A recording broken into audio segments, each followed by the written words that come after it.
that has gotten so much access to these different resources. And you know, the thing that's really striking is that everyone at SBT wants to do more. So, you know, a little bit later this month, I'm going to be hitting you up for money. It's my new thing. But we're gonna launch a fall fundraising campaign, and I really hope that I can count on your continued support and investment in small press traffic. And now it's my great pleasure to introduce our reader for tonight.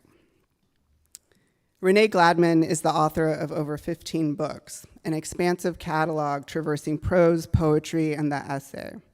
Her body of work is a staggering collection of formal, generic, and cross-disciplinary experiments. She makes novels, poetry, artist books, essays that arrive in our worlds as definitive texts that assemble, rearrange, and glitch the canons. A recipient of awards from the Radcliffe Institute for Advanced Study at Harvard, the Foundation for Contemporary Arts, the Lannan Foundation, and KW Institute for Contemporary Art Berlin, as well as the Wyndham Campbell Prize for Fiction, Gladman has recently shown at Artist Space and Wesleyan University. Known for working the interstices of writing, drawing, and architecture, Gladman creates experimental forms that seem to live, breathe, and sway in air. All movement for improvisation, speculation. Each time Gladman asks us about the difference between drawing and writing, we're invited to dream again within a stream of questions that expose new grounding for endurance, for intimacy. These long-range projects that begin with the hand, the fist, the palm. 10 years ago, Gladman was on hand to celebrate SBT's 40th anniversary in an event curated by Jocelyn Seidenberg. It's fitting that we can't seem to have a party without Renee. While studying poetics in the master's program at New College of California, Gladman galvanized literary and artistic scenes. She founded and edited Clamor, a dyke zine from 1996 to 1999, and with Giovanni Singleton organized the landmark conference, Expanding the Repertoire, Continuity and Change in African American Writing. During these same years, Gladman was writing one of the novels we're here celebrating tonight. Two After That was originally published here in the Bay in 2008 by Lynn Hejinian and Travis Ortiz Atelos. Of the reissue, Dorothy writes, TOAF is a recuperative song, an effort to give space and life to an abandoned project, but it is also itself a beautiful meditation on process and distance and duration, and a reminder that time is the subject of any writing. For as long as I can remember, this being one of the first lines of one of the many novels Gladman has written or imagined or not written in her writings. For as long as I remember, TOAF has been it, the one, the go-to feat of experimental writing with a pumping heart and a towering sense and senselessness of purpose. A eulogy to a book that never became a book, TOAF is the deep cut on artistic inspiration and the endings that come with beginnings. As I was sketching these remarks, I realized that my memories of reading or rereading these books so often involve a social experience or a social scene of reading. An eruptive reading together, a happening that arises through word of mouth. In 2013 or 2014 in Brooklyn, we were all reading The Activist, and I can't remember if there was a precipitating event for that. Sometimes we just come together around a book, or more to the truth, sometimes the book makes things happen. Gladman's latest, with perhaps the greatest title ever, My Lesbian Novel, a genre and otherwise experiment meshing romance, autofiction, and dialogue, details lesbian life within an array of social and political geographies. As always, I admire the living philosophies in Gladman's prose, etchings that arrive at truth via the honesty of the attempt in writing and love, even the disasters of our attempts at love and writing. Across all ways in which the things we love are lost, we find the meaning of the meaning. It's always like this to talk about Gladman's clever worlds, where the wisdom inside the wisdom is what makes us shake and change. I'll close on a note Ben Perkett wrote in The Rumpus. He says, reading Gladman, I sometimes feel I'm watching a mastermind manipulate a Rubik's Cube, except the goal isn't to solve it, but to present every possible arrangement. The graph, the blueprint, and the many architectures of line present to us, readers, writers, and lovers, such expansive ground for our own endless, impossible arrangements.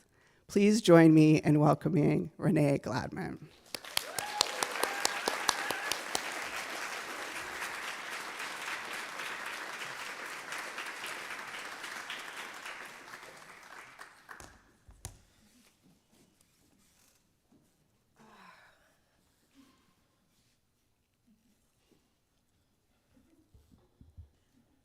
Laughing at. Hi, everybody. Actually, I glimpsed at the video from the 40th reading, and I began the same way. Hi, everybody. So that's the thing that I do. It's really wonderful to be here with you. I don't think I've read in this space before. It's very nice and airy and just happy to be here. Sometimes this event has been described as a homecoming, which I think is really interesting. And I kind of, so I think it's been 7 years since I've been here, but the homecoming feels like a longer sort of acknowledgement. But I think I expected to recognize everyone in the audience, and there's like 1,000 new faces that I have no idea who you are, and I hope I get to meet you. But I recognize some of the old folks, and I've become one from the days, but there's this whole new crop of people, so awesome. That's great. So I'm here to remember and celebrate TOAF, which I will read, I believe, at the end, but I wanted to read a couple pieces. It's so weird to read something that I wrote 20 years ago, about something that I wrote 26 years ago, I guess, and you know, to think about how much my syntax has changed and my thinking has changed. And so I was trying to figure out how to do this so that when I got to the old work, I didn't, you know, get tongue twisted, but I don't think I can really avoid that. But I'm gonna start with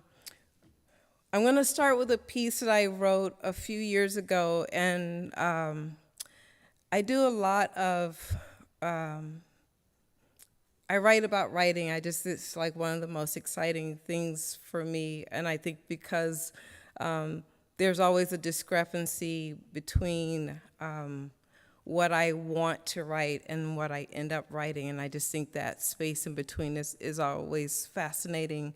But I wrote this piece, and I kind of felt like it said what I needed it to say, and so I often read it. It grounds me, but I also feel like it brings together all the things that I sort of want people to know, and it has other people's words in it. So that's another thing that I like about it.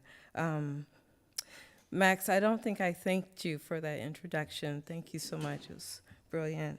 And I just want to thank Sid, too, for setting all this up and just being so great as I was sort of nervously trying to figure out what to do over the summer. So this piece is called Untitled Environments.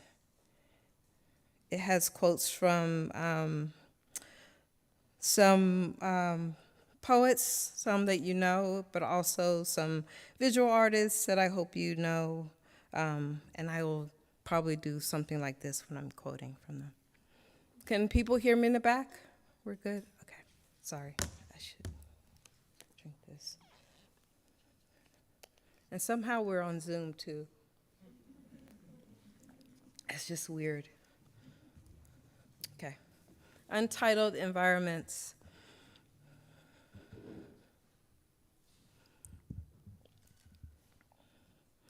I began the day wanting to bring into convergence 3 activities of being: what I'd seen, what I'd read, and what I'd drawn. And to say about these acts how they made lines in the world that ran alongside other lines, and how all these lines together made environments of the earth where I could put my body and you could put yours. And these would be lines always entwined because there was little, if anything, you could say or make without calling forth other lines. And this was how you knew you were where you were and that the ground was worth cultivating and that there was life beneath the ground. I spent a long time looking into each of the acts of how I'd been in the world, how I'd conveyed that I'd been there, and I found all these overlapping currents and found that each of the acts divided into further acts like the acts of writing and making narrative, which divided into acts of building and afforestation, which then led to sex and to reading and wandering. I had found in drawing a way to think about narrative such that I could look into narrative without writing narrative, and I could see something about what it did, and I didn't have to place periods anywhere, and didn't have to give details or unfold events, but could be in a narrative space, a space being built by narrative. And I could say this was happening because I was moving my hand across a page and I had a pen in my hand. I had a pen in my hand, and for a long time or a short time, I'd move it across a page and think or not think about narrative, what it meant to be in narrative, to feel narrative gather in my body and feel it work to move out of my body. But I'd be making a drawing. And yet, as I drew, I was often conscious of the resemblance of the lines of that drawing to those I made when I was writing. The resemblance was the sun at the bottom of the drawing page. I was trying to invert a city to suggest a dense landscape. And the presence of this sun kept me cognizant that all the time I was drawing, I was doing a kind of writing that in its duration was drawing, in its shape was writing, and narrative pulsed at the core of all of this. The ink was the core of narrative. My hand was the core. The shape my hand made was the core. And I knew when I was saying narrative that I wasn't limiting it to some event happening inside fiction, but rather was trying to get at an energy, a light that threaded all my acts of reading and writing and drawing and seeing into a day then days. I had found in writing that all the women I'd read, that some of these women had pulled a line out of some moment of doing and drew that line and kept drawing it while events and time settled above it. And this line was its own kind of core and began something like, "This will not always be foreign," Audre Lorde appearing to dream. And the line became the same as the land when you looked at it from far off, from deep inside something that flooded and was peopled, often called a poem, sometimes a march of bodies in protests, sometimes the single body working at a desk, standing in for every other body at risk, looking out of its face, perceiving, and Nasreen Mohammadi, her body failing but sustaining this practice of laying lines, writing into her own drawing, the shadow came and stood in its place like yesterday. And the early drawings of Julie Moretu, where all at once the lines in the world head for the periphery, and each departure is violent, and each exploding site is a center with the micro-architecture inside that pulses like all centers pulse, responding to the mega-structures of the previous layers. Each center being a book burning at the core of the earth. Janice Lee's single moment during the darkness that opened the morning of my writing, where I could see the histories of the words I was combining, could see the ground they covered, could hear them resonating in the material of that writing, the sounds coming off the dark in their faces, the languages having to break in order for these words to appear, to flow like they're searching for something illuminated from within. Janice's figure kneeling in the alleyway between worlds. Danielle Vogel's harvesting of water from mouth to ink. simmering gills becoming invisible like wind. We were suspended in time, still talking to Virginia Woolf, still searching for Zora Neale Hurston, wanting to empty Woolf's words of their racism, wanting to be loved by Stein. I had been up all night writing. I had been reading all my life and shaped in my writing these places where lines had been laid out and were woven in the earth. I began drawing what I read, and saw Mira Schindler's oily architectures, and saw Gagel's knots, and found in Agnes Martin a picture of our breathing, and stood in awe of Toba Kadiri's endless windows, each artist nesting a book in the floor, always a book inside some other. It was an interlocking thing, ley lines illuminated, seen only in the dark of writing, the line drawn out of the body through time, wanting to have been loved by Stein, wishing for Zora to have been better loved. These were the pages that settled in you when you were drawing what you'd written for such a long time.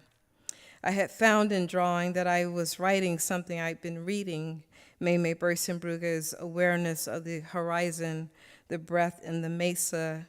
I'll wait to see what I recognize, staring into the light. I was looking into the moss growing between the bricks laid out in front of the door, looking into the moss as its own space, its doing beyond making a border, and the green coming back after such a long winter, bright but also morning.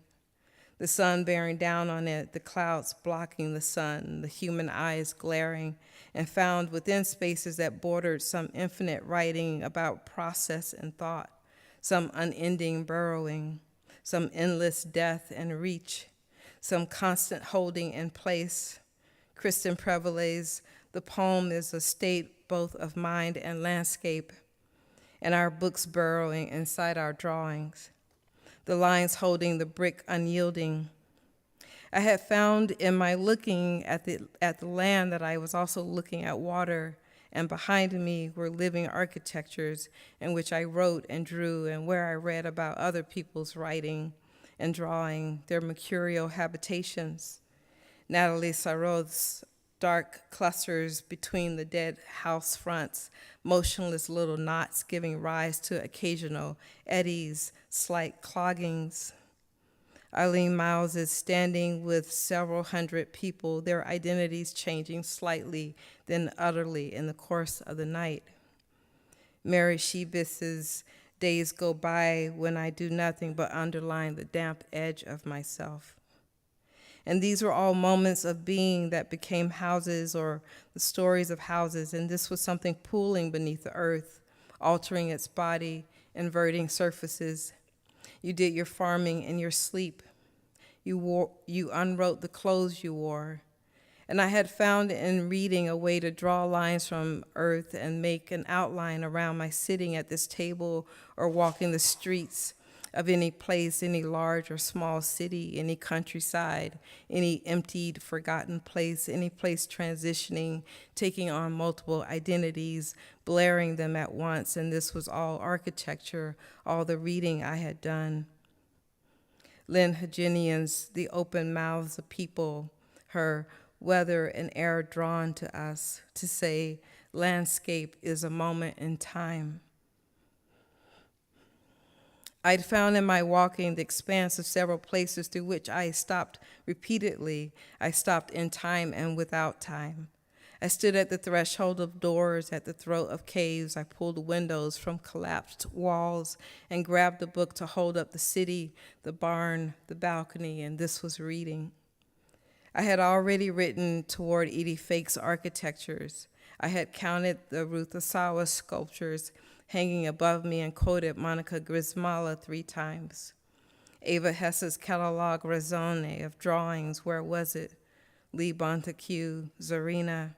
Zarina had said, once I live in a house of many rooms, and this was an etching, reading aggregated layers with luminous lines running between, and each line was a moment and someone where the body stood up and walked into a book, a drawing, a squat structure of doors, a tower perched on a hill into the water, and each line was the writing back of language, its response, its figurations, and all this querying at the corners, putting corners everywhere, even on top of one another. And I found in my narrative these other narratives that opened underwater, that glowed in deepest night, that you could read without alarm, that were blown out geometries, maps, that were textiles hanging from the ceiling, calendula underground, always having something to do with bodies, moving through other bodies.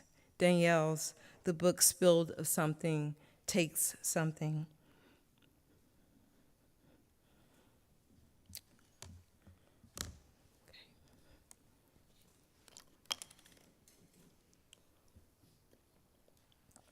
I don't know if to read 2 or 3, the second or the third.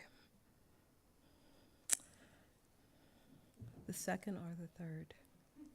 Just kidding. I won't put you on the spot. That's not your job. Okay. So I'm going to read from TOAF, I guess. I think that makes sense. And then if I feel like it, and if it makes sense, I will read a third piece, which is kind of like about home and displacement and being in many places at once. But it's TOAF, TOAF refers to a failed novella after that, which I wrote as a youngish poet and student in San Francisco. So it feels, like it belongs here. And it's kind of amazing to be back here and think about what life was like there, and just sort of understanding that time as this kind of convergence of a lot of things that were physical and also intangible, like the city and the sentence, which things that I talk about a lot, sort of being born of being this body moving around in this space and thinking about language and what I want language to do. So after that didn't really, I think I was trying to write a conventional novel, so it didn't really take on a lot of those things. But I think I found through trying to write the memorial of the failed book that I began to sort of encounter things about just like the slipperiness of memory and just like, how do you capture something that didn't really exist, but that's actually sitting here on your desk. So a lot of those things come up. And I'm going to start at the beginning. I'm not reading the first paragraph because I always found it awkward to read. But and I have these really cool redactions that you can do that I feel really serious when I look at them. So here, I'm gonna do that. Let me just see what time it is. All right. In the summer of, and I hope this isn't too big of a switch from the first piece, but in the summer of 1998, who was alive then? Who was not alive? What? Come on, up. Awesome. Welcome. Just kidding. In the summer of 1998, I set out to write a book that, when completed, would weigh 3 pounds. I did not know what else I wanted. It might have been 1999 that I started the book. I have nothing conclusive to lock its inception in place. This book would concern my favorite subject, the problem of the person in time and space, and would flow from the farthest left margin to the farthest right, the way novels did in bookstores. But its story, the exact parameters of it, I did not deem necessary to know right then, as this was my first novel and would be a ghost book. Luswaj Amini, the great Ravikian novelist, once conferred to an interviewer, the first novel will be given to you from the remains of some other's long-lost project. Despite how this sounds to my ears a bit foreboding and overwrought, I was not afraid of the inheritance. It was not unlike the moment one finally opened one's mouth past the babbling stage of life to speak. That language I emitted those many years ago, though it was peppered with resistance, it was somebody else's language. It was somebody else's resistance.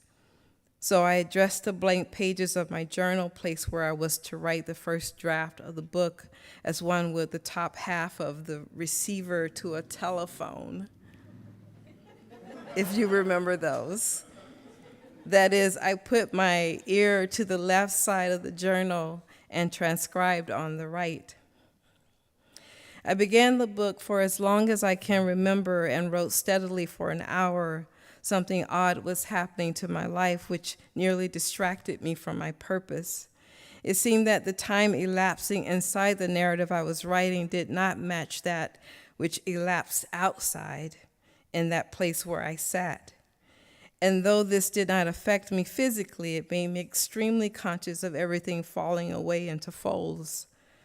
I wrote until I landed on the words, "where the heat settles and the water is hot," and closed the journal without further incident. I had 6 pages of apparition between the leather covers that bound the book in my hands, and that seemed to be enough. As I wanted to get across in my novella, I lived in a city of rough surfaces that left patterns on you. Where they marked you depended on how closely you embraced them. Along the sides of my body moving vertically and on both sides of my hands, these moving every which way, were scratched permanently the lines to my story of that city. I think on my body the surface of every building is imprinted, and it is not just that I loved to touch concrete, I sought to sit on it as well.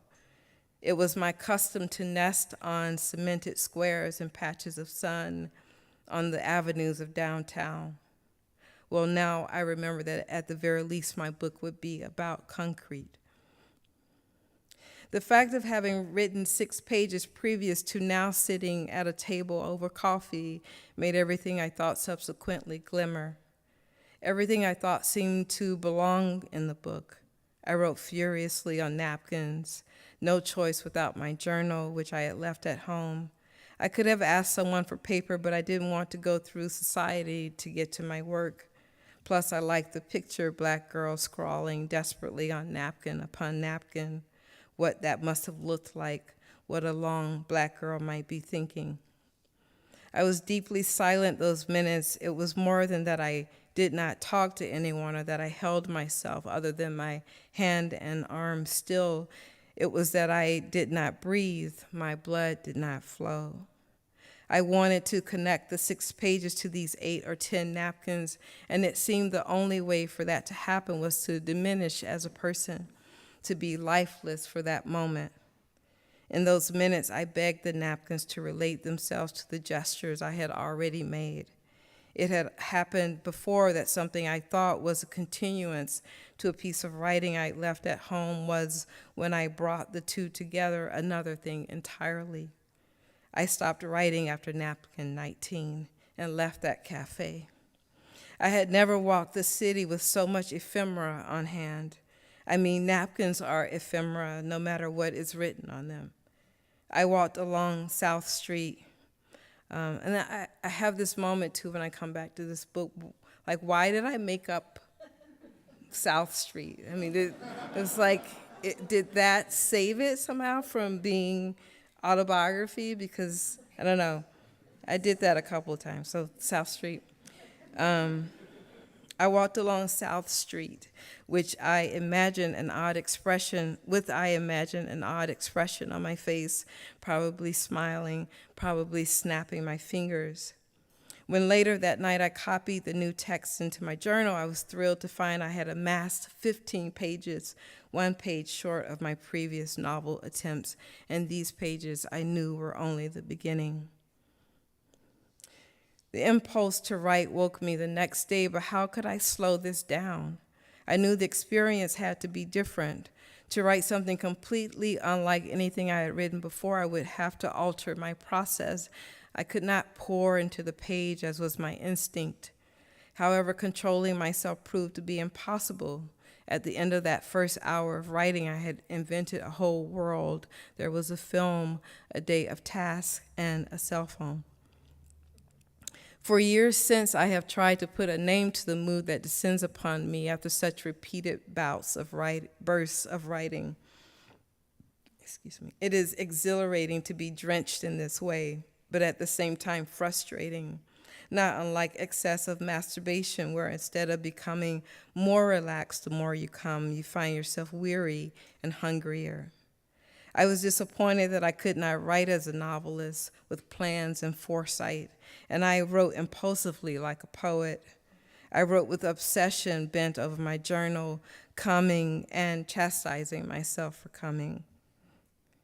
It soon became obvious that parts of the book, perhaps even the overall project of the book, were intent on working out the idea of sequence.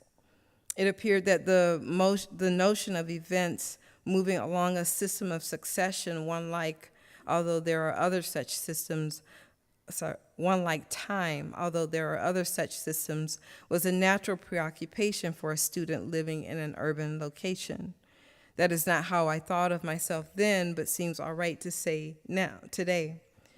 Then the designation student, much less graduate student, was difficult to occupy when your school stood on an ordinary city block consisting of two buildings that faced each other from opposite sides of the street, and roll was never called.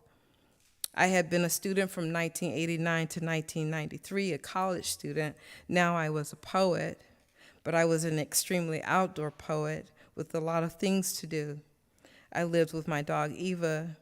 The books in all the stores were calling me. I had to get my coffee, my burritos. I had to sit on this step and lounge on that piece of grass. The lifestyle I adopted required filling up a day with pursuit and leisure, but at such a tempo it was difficult to say which was which. And writing took place somewhere in between.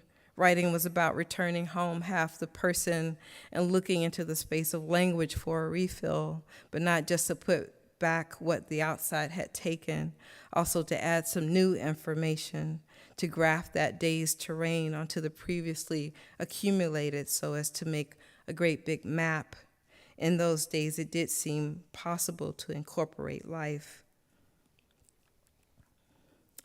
The city in which I lived during the writing of the novella after that was concrete and exhausting, but also special, beautiful.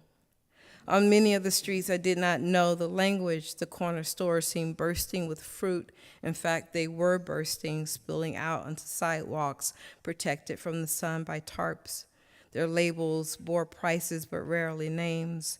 To buy them, you had to make a clown of the body, using your hands and feet to indicate shapes and color. I traversed that concrete city with both hands, one stretched toward oncoming traffic, the other bringing snacks to my lips. Crossing the street was atrocious. Yet I would wake and write this novel, and I would stay up late and write it. But I was not alone. There was a lover who knew me. I brought her into the novel and named her Frog. Today she is called Chubby. It was to her 6 years later that I dedicated the book. I wrote, for Chubby, the first to come. That is to say, the first to be moved to masturbate upon finishing it, which apparently she did on her bed in a swath of sun. The book I was writing was scored in the key of leisure in the way I had leisure as a student, but at no time in the year of that first draft did I actually have leisure. Then I explained the discrepancy to myself as there is fiction and then again there is life. But I knew it was ridiculous and even trite to think in such a way, because before I had the time to contemplate such a thought, the one had become the other. That this is another thing I wanted to say in the novel after that. One morning, an unsettling thought came to me. I realized, though without knowing how to protect myself from this awareness, that the events I was so enthusiastically unfolding in my new novel were not embellishments from my life, as I had all the while been assuming, but out and out lies. There was nothing true about them. At the time of this revelation, I had not yet, to myself or anyone else, applied the word fiction to my writing, only to my living, as I have just explained. It would take 2 more years before I could utter such a relation. However, the words novella and novel I had no problem with. I am writing a novel, I said constantly to anyone who would hear me, and the misnomer received no extraordinary attention. Frog was proud to be associated with a woman writing a novel, I think more so than she was proud to be with a woman composing poems. The draw was longevity. She knew we had something to talk about for at least 2 years, and that the more we talked about it, the more she could say. She was becoming an expert on what I should and should not do as a former poet writing her first novel. She was full of advice. You've got to read this book On Time by Jay Fraser. It's all about infrastructure, or you've got to be more linear here. It's not poetry. I wanted to read that book. I wanted to stay in line, but I never did. I had forgotten to. Nor did I cease making the world of AT out of what must have been nothing other than instinct. I knew nothing. 6 years later, I think all is still unknown. In 1998, I submitted a manuscript to a small press. The manuscript consisted of 4 almost novels. My first impulse was to name the book 4, a gesture that I thought might encourage the reader to trust me. That is, Renee Gladman, not to be confused with my narrators who were completely unworthy of trust. 4 would state what the book contained: 4 personas, 4 places, 4 narrative strands, 4 could have been novels had I the capability. I submitted the book, then awoke the next day and changed the title to Juice. The typography on the cover, once designed and produced, renamed it Juice Juice, though few people noticed this. I have tried not to complain. I submitted this book, and a few days later lunged addictively into the new one, a definite novella. I am 3/4 sure that this is what I did, because of the fact that I did not keep a diary at this time. At least I have not found one. There has been some confusion as to whether I began this project in the summer of 1998 or that of 1999. It being late winter of 2004, one would think it not too difficult to differentiate one year from the other, when those years are not so long ago. However, my memory clouds over in certain places. While it is certain that from 1994 to 1996, I ate pasta and garlic every night of the week, and from 1996 to 1997, I began to integrate pasta and garlic with an occasional meal of lentils, rice, and garlic. And then from 1997 to 1999, eating lentils, rice, and garlic exclusively. It is much less certain the year in which I began this book. I have combed the annals of my mind and even in the minds of my friends, and nothing is certain. The way one carries one's productivity around in urban space is joyous. Everything you experience from that moment, the moment you realize that you've really created something, feels good. That joy lasts as long as your walk through the city and dissolves when you return home to your work, to how much left there is to go with it. In the fall of 1997, I moved into a 2-bedroom flat just up the street from my previous residence, though here everything was different. Now I had 1 roommate instead of 3, which meant I could occupy the living space anonymously. That doesn't make sense. What do I mean by that? What does that mean? I mean, this has been published. What do I mean by this? Okay, I just have to move on. I don't know. Oh, sorry, less anonymously. There we go. Okay, obviously I need some water. Sorry.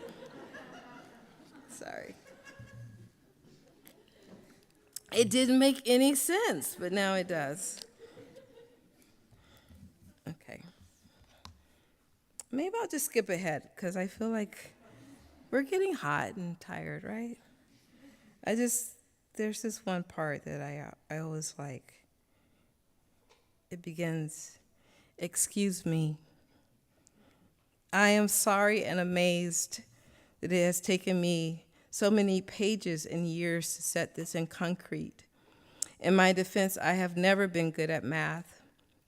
Plus the idea that a late fall 1998 becomes an early winter 1999 instead of an early winter 1998 is mind-boggling. I believe the year should change at the end of summer and never mid-season. Yes, I have been staring at the numbers all this time, and only today, this moment, did the puzzle solve itself. The novella after that was, without one remaining doubt, begun in the summer of 1998. In fact, it was idiotic, as we say in the South. We don't. To even consider that its inception could have occurred during the summer of 1999, when I have a journal entry that clearly states I had read from it in March of that year. You will want to know why I don't just go back to the beginning of this work, erase the query over birth dates, and pretend that I'd always known.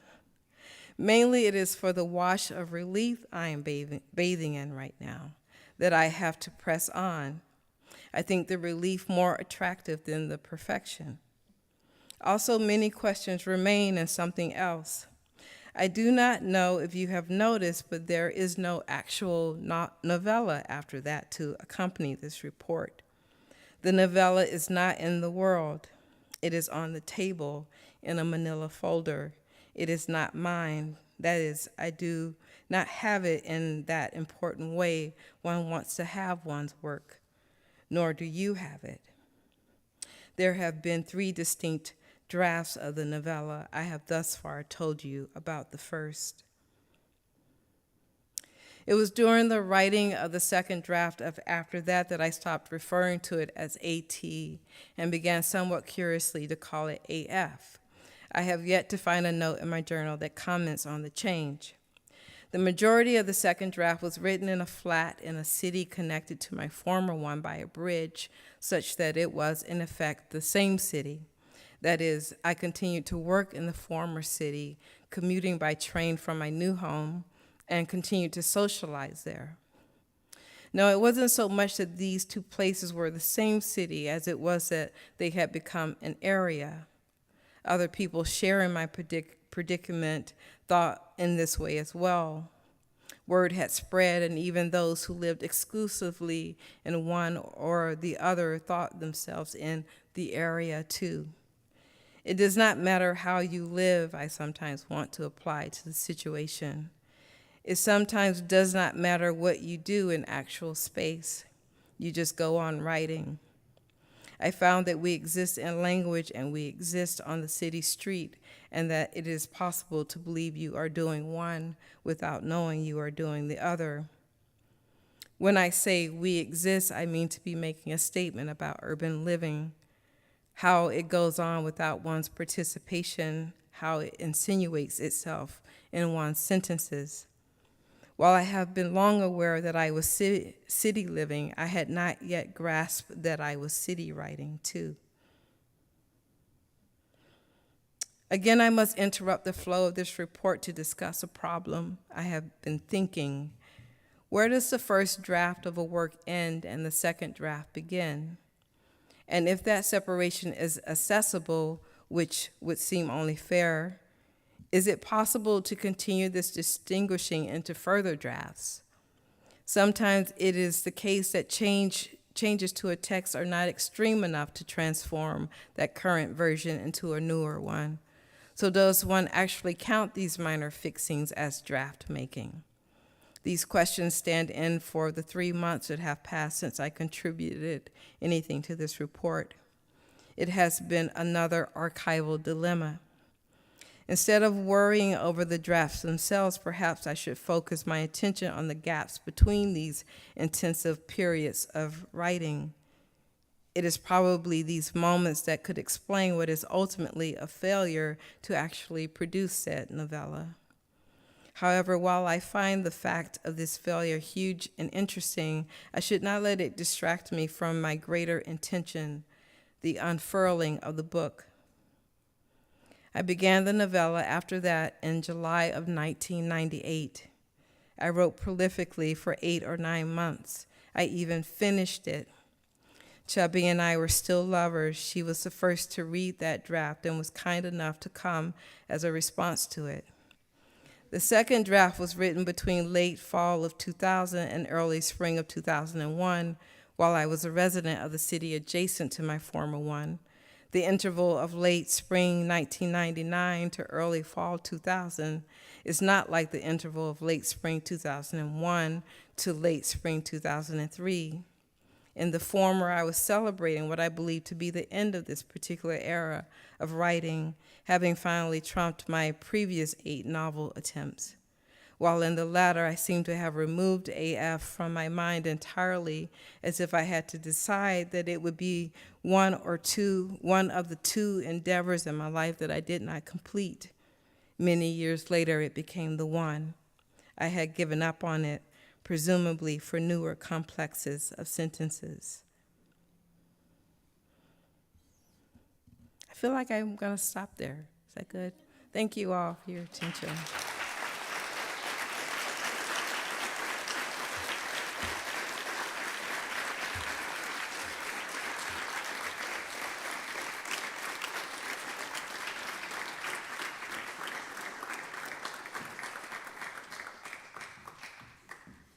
Thank you so much, Renee. Thank you again, everyone, for coming. Please stick around and hang out and buy books, get them signed.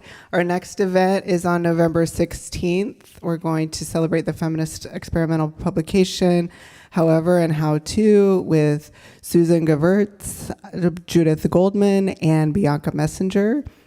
And if we don't know each other, please come up and say hi. One more round of applause for Renee.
you.